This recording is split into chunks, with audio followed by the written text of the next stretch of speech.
Bonsoir à toutes et à tous, il est 22 h. Merci de nous rejoindre dans cette édition de la soirée. Voici tout de suite les titres de l'actualité de ce vendredi 11 octobre.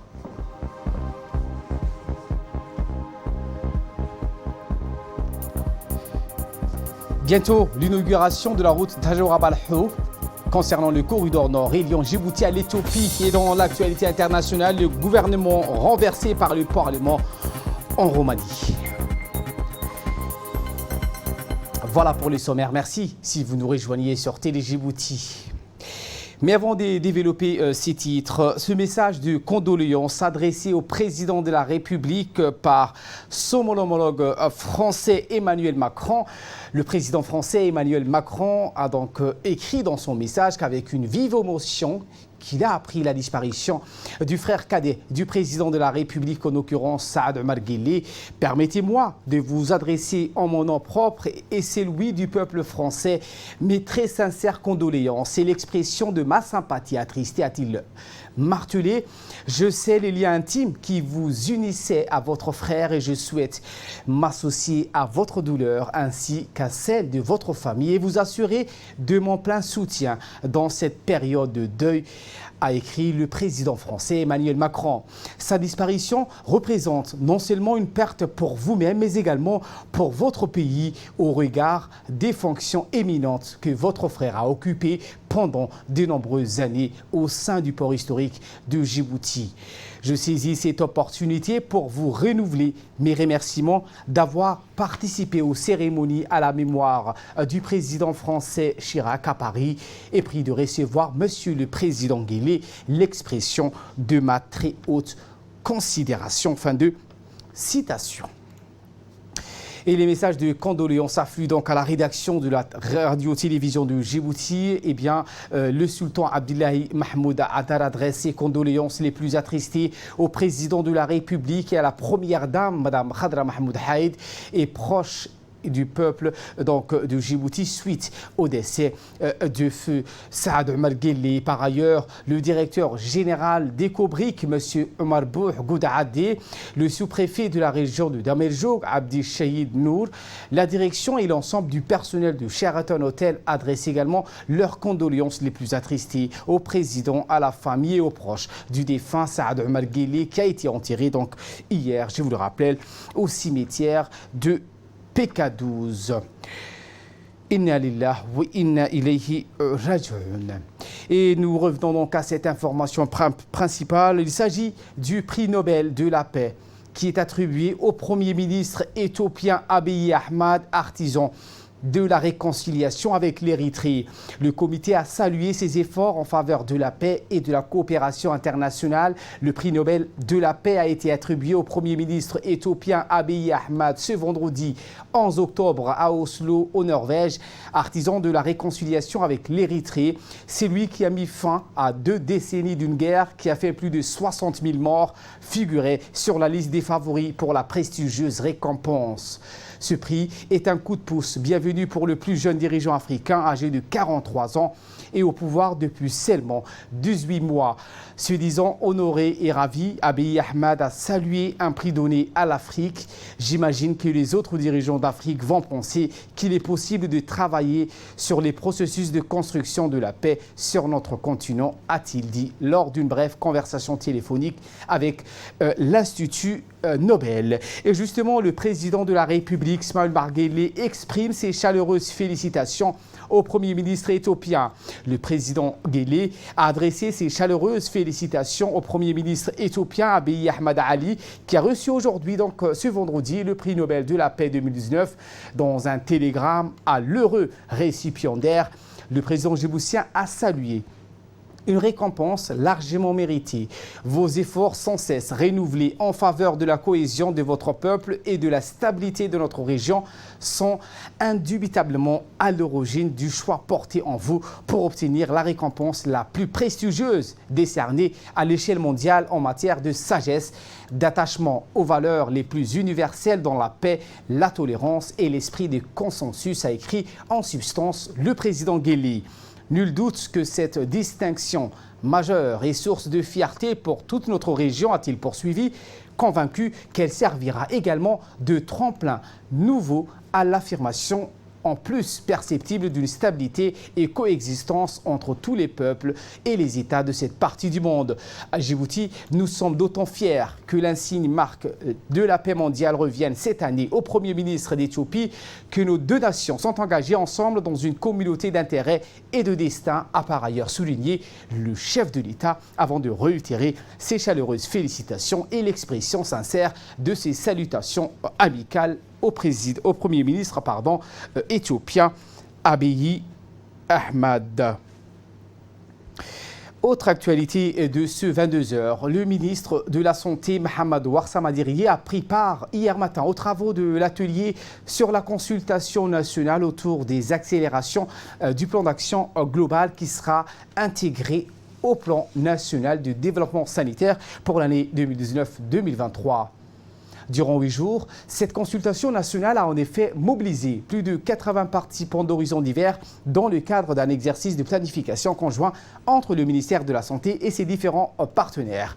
Le ministre de la Santé, Mohamed Ouarsama Dirie, a tenu donc à féliciter toutes les parties prenantes qui ont pris part à ce processus visant donc à augmenter la visibilité et à mobiliser les ressources additionnelles afin d'accélérer le progrès vers la réalisation des ODD, les objectifs de développement durable. À cet effet, le ministre de la Santé a affirmé son appui et son engagement pour transcrire et acter toutes les propositions et recommandations issues de ces assises qui seront traduites dans une feuille de route multisectorielle pour le développement sanitaire du pays. C'était il y a quelques jours, à l'occasion du 10e anniversaire de l'Organisation internationale des migrants. La Poste de Djibouti a édité un timbre marquant 10 ans d'action en faveur des migrants dans notre pays. Cette cérémonie qui s'est tenue dans les locaux de l'OIM a vu la participation du ministre de la Défense, également ministre de l'Intérieur par intérim Hassan Omar Mohamed, de la chargée de mission de l'Organisation internationale pour l'immigration, l'ALINI, Vera Sami, le directeur général de la Poste de Djibouti, Bahnan Ali Meidal, et de la coordinatrice du système des Nations Unies à Djibouti, Madame Barbara Monzi. Après donc la signature des documents officiels, la représentante de l'OIM à Djibouti a effectué une brève déclaration dans laquelle elle a rappelé l'engagement de son institution en faveur des migrants. La représentante de l'OIM, Lani Vera Sami, a souligné que cette initiative marquait les actions qui ont été entreprises pour appuyer les activités du gouvernement dans la gestion des migrants. L'importance que la migration prend aujourd'hui, dans un contexte global, dans un contexte aussi important que dans lequel nous nous situons aujourd'hui, notamment dans le cadre du pacte mondial sur la migration, et vraiment pour remercier les autorités, remercier la Poste de ce geste et encourager bien sûr un partenariat beaucoup plus durable, qui va durer certainement, et encore une fois remercier les autorités, mais notamment le directeur général de la Poste. Et pour sa part, le directeur général de la Poste de Djibouti, Bahnan Ali Meidal, s'est également exprimé et a remercié l'OIM pour leur confiance dans la réalisation de ce timbre. La Poste donc fait un travail historique dans le sens où les timbres que nous émettons, a-t-il précisé, mettent en valeur un fait culturel ou une action sociale concrète de l'État ou des ONG. Écoutons. De nous avoir fait confiance, d'avoir fait appel à nous. C'est vrai que la Poste a un travail historique aussi, dans le sens où les termes que nous émettons mettent en valeur un fait culturel ou une action sociale concrète de l'État ou des ONG. Donc aujourd'hui, c'est l'OIM, c'est le 10e anniversaire de l'OIM. Donc nous sommes là aussi pour à notre modeste niveau, contribuer à faire connaître les actions sociales de l'OIM et puis à émettre un timbre. C'est vrai qu'une valeur symbolique de 100 francs, mais qui fait connaître un peu ce travail-là. Et puis nous espérons, bien entendu, travailler avec les autres ONG dans ce sens-là pour faire connaître, pour permettre au public de connaître leur travail, ou en tout cas de les connaître tout simplement. Donc nous sommes très fiers de ce partenariat. Nous allons bien sûr aller plus largement dans un partenariat qui est d'ordre financier, dans le domaine des transferts financiers, mais nous travaillons dans ce sens-là. Dans notre dossier de ce soir, nous parlerons du réchauffement climatique qui est une réalité. Dans de nombreux pays de l'hémisphère sud, la pluviométrie ne cesse de s'amenuiser. Cette raréfaction des pluies entraîne inévitablement des sécheresses endémiques et qui dit sécheresse dit systématiquement disparition de la flore et donc de la faune. À partir de ce moment, l'exode rural devient inéluctable aussi bien pour les hommes comme pour les animaux. C'est pour ça qu'on observe des ours dans les villages polaires, des aigles mangeurs d'enfants dans les villages en Corne d'Afrique viennent d'apparaître et des lions mangeurs d'hommes en Afrique de l'Ouest. Bien sûr, les éleveurs suivent aussi cette migration vers la ville, d'où l'exode massif et la recherche de la solution ultime vers une migration en Europe. Un cycle infernal auquel l'on assiste impuissamment. Aujourd'hui, que faire face à ce phénomène? Le pays du Sud se tourne vers la recherche des solutions pour endiguer les effets de la désertification, synonyme des réchauffements, d'où cette découverte, solution des arbustes pouvant résister donc à l'avancée du désert. À Djibouti, la solution est venue du ministère de l'Agriculture avec la découverte du prosopis que nous allons découvrir ensemble. Mais avant ça, sachez qu'à l'occasion de la Journée mondiale de l'alimentation, le 16 de ce mois, il est prévu à travers toute la République de planter 100 000 arbres. Explication. Climatique qui est marqué notamment par un réchauffement planétaire et une rareté des saisons pluviales habituelles, l'avancée de la désertification devient un processus irréversible. De ce fait, la plupart des populations du monde assistent avec impuissance d'ailleurs à la progression inéluctable de ce phénomène de désertification qui ne cesse de gagner chaque jour du terrain. Ce phénomène est accentué par les besoins domestiques en charbon de bois et met en péril les arbres vivants qui sont abattus chaque jour en grande quantité, d'où la disparition de toute espèce de flore, laissant place à une terre dénudée. Une situation qui prévaut dans l'ensemble des pays sahélo-sahéliens, au premier desquels la République de Djibouti, un pays au climat aride. Face à cette situation, le ministère de l'Agriculture, après une longue série d'études menées sur le terrain, a opté pour l'introduction dans notre pays d'une variété d'arbustes pour stopper et inverser le cycle infernal de désertification galopante. Il s'agit du prosopis, Dathala ou Garawa, un arbuste très résistant et adapté au climat et à notre milieu. Le ministre de l'Agriculture, Mohamed Ahmed Awale, a été l'un des pionniers de cette découverte qui a eu lieu il y a plusieurs décennies.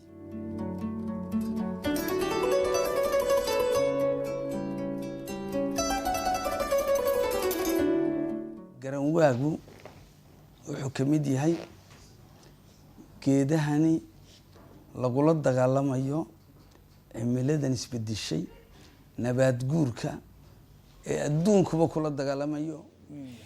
Le prosopis est l'arbuste qui lutte contre le réchauffement climatique et la désertification. Nos gens disent que le prosopis est l'arbre du diable. C'est par manque de connaissance des avantages que les gens parlent ainsi du prosopis. Il faut plutôt se demander quels sont les avantages du prosopis. Comme tous les autres arbres, le prosopis rejette de l'oxygène et consomme du dioxyde de carbone. Il attire la pluie, enrichit les sols et lutte contre la désertification. C'est un arbre auquel les troupeaux trouvent beaucoup de nutriments. Nous avons la preuve à Hanlé aujourd'hui. Il est source de profit. Des populations entières de nos localités qui autrefois étaient catégoriques à l'implantation du prosopis sont aujourd'hui unanimes à l'idée que le prosopis est un arbuste avec beaucoup d'avantages, surtout dans les localités où la sécheresse bat son plein. waa la isku laayahay maka dad berigii diidanaa yaa maanta abaara kaga baxay dad berigii diidanaa yaa maanta ku lacagaystay oo $1,000 hela bishii dumarka xalle jooga iyo dumarka jooga maad garan goobo cad way ku macnayn doonaan waa tegi doontiin dhulkaas kolkuu dhulka qabsado nafaqo siiya hadda waxaa la yidhaha nafaqo ka qaada ama nafaqo siiya caleentiisa ku daadanaysa waxa ku dhex jirta asood wax la yidhaha oo geedahaba bixiya haddaad meel garan waa ka xaadhid ood geeda désertification est pratiquement inutile au bétail, il s'est avéré finalement que le prosopis n'était en rien plus expansionniste que d'autres espèces végétales. Certes, il en domine une bonne majorité, mais à chacun ses capacités naturelles d'adaptation et sa force de vie. C'est la loi de la nature, comme par exemple l'arbuste dénommé Kulan ou Alaito qui dévaste systématiquement le prosopis dans un espace confiné. Sur le plan alimentaire, le prosopis produit des pétales très nutritifs pour le bétail, comme l'a si bien expliqué le ministre de l'Agriculture, Mohamed Ahmed Awale, qui possède une grande expérience en matière de prosopis. geedka garanwaagu khusuusan Jabuuti faa'iidadu leeyahay imanka noo galana wuxuu faa'iido u leeyahay anu inta yaraan arkay xeebtani waxaan u joogay tiyo. Ces avantages ne se limitent pas au fait qu'il est nutritif pour les animaux dans les pays comme le nôtre où la sécheresse est endémique. J'ai été témoin que dans les années 80, la désertification frappait de plein fouet les régions côtières. Des tonnes de sable rentraient dans les maisons et la population n'en pouvait rien. Le prosopis a été la solution ultime au grand bonheur des habitants proches de la côte, une localité environnante de l'Oeada. Voilà donc la preuve que le prosopis stoppe la désertification. Avec donc cette avancée, aujourd'hui, des pays comme le Kenya, un pays de la sous-région, a voté que le prosopis est un arbuste qui lutte contre le réchauffement climatique. muxuu kaloo taraa halkii dhirta la googoynayay dhirtii nafaqada lahayd la googoynayay uu sheegayo wuu caawinayaayoo xididadiisa yuu ka waraabinayaa kani daahe waa wax la ogaaday 20kii sannadoodii ugu dambeeyey mid yarna waan ugu beerin lahaa Kenya baarlamaankay marisay baalkii laga abaadi jiray baarlamaanka waxaa la yidhi geedaha kaluu ka mid yahay waa geedaha cimilada la dagaalamaya lagu qoray baarlamaanka la mariyay kolka faa'iido leeyahay waxa kale de faa'iida malab anu maba gaarinba halkan laga soo saaray malabo kolkii malabkiisa loo eegin balay waa garan way naga daayay qaarna waxay yidhaaheen macaankiisa badan ma doonayo abo iska daayay laakiin wax badan oo laga sameeyay jirta looxaan oo annakii ka sameynay.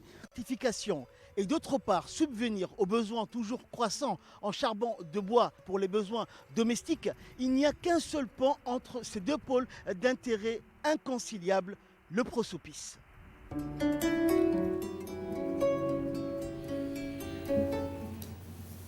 Eh bien, quelle est l'utilité du prosopis? Quels sont ses avantages? La réponse dans cette séquence.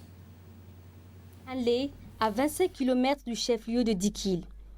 Il fait plus de 40 degrés à l'ombre, un paysage désertique et pourtant un arbre brave l'hostilité de la zone, le prosopis. Celui-ci est un prosopis mâle et celui avec les gousses, c'est la femelle. Elle produit des gousses durant 7 mois et à partir de ce mois de juin, elle ne donnera plus de gousses. Le prosopis est l'une des 100 espèces qui menacent la flore, mais depuis peu de temps, on fait de cet arbre inutile jusque-là une source de profit pour les populations de Hanlé. Une population qui vit de l'élevage et de l'agriculture. De ces gousses, on fait par exemple des aliments de base pour les chèvres.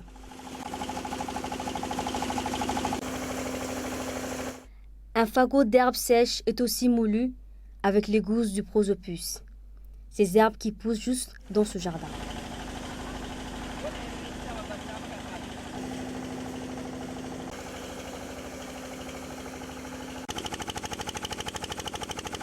On ajoute des herbes pour sa valeur nutritive, ça donne de l'énergie aux animaux.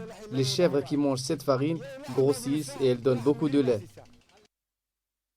À tour de rôle, les chèvres de chaque membre de la coopérative de Hanlé, qui sont en nombre de 90 agro-éleveurs, dégustent ce fameux mets qui a un goût sucré. Les bêtes en raffolent de cette farine appelée en afar boucha. Avec 2 employés, la coopérative a la capacité de produire jusqu'à 25 sacs de 50 kg par jour. Cependant, la production se fait à la demande. Les principaux clients sont les éleveurs des localités environnantes. Avec cet argent, on paye les 2 employés qui travaillent sur le moulin, on achète aussi des semences et on paye également le transport pour écouler nos marchandises. Les agriculteurs de Hallé ont su aussi tirer profit de cet arbuste menaçant leurs champs et leur environnement en faisant du charbon. Le prosopis gagne en taille jusqu'à 3 mètres par an. Alors pour arrêter sa propagation, on en fait du charbon. Comme Hallé, plusieurs coopératives de la région ont bénéficié de ce moulin en vue de faire de cet arbre nuisible un profit. En bref et en image avec cette réception de l'ambassadeur extraordinaire et plénipotentiaire de la République de Djibouti à Riyad, Excellence Diadine Saïd Bamakrama, qui a reçu ce jeudi Mohamed Abdallah Al-Hadrami, le ministre des Affaires étrangères de la République du Yémen. Les discussions ont porté sur les derniers développements de la situation au Yémen ainsi que d'autres questions régionales. L'ambassadeur djiboutien a confirmé le soutien de notre pays envers le gouvernement légitime au Yémen sous la présidence de Abdo Rabbo Mansour Hadi et il a appelé au contexte du discours du président de la République à New York de résoudre la crise yéménite par la négociation. Je vous le disais en titre, bientôt le démarrage des activités sur le corridor nord. La région de Tadjoura se prépare à participer donc et profiter des opportunités économiques du début des activités sur le corridor nord qui relie Djibouti et l'Éthiopie. Explication. Le démarrage des activités sur le corridor nord, une nouvelle dynamisme économique pour la région de Tadjoura. La région de Tadjoura se prépare à participer et profiter des opportunités économiques du début des activités sur le corridor nord qui relie Djibouti et l'Éthiopie via la nouvelle route Tadjoura-Balho dont les travaux sont finalisés après plusieurs années. Le début des activités sera effectif avec l'inauguration officielle de la nouvelle route dans quelques jours en présence des officiels des 2 pays.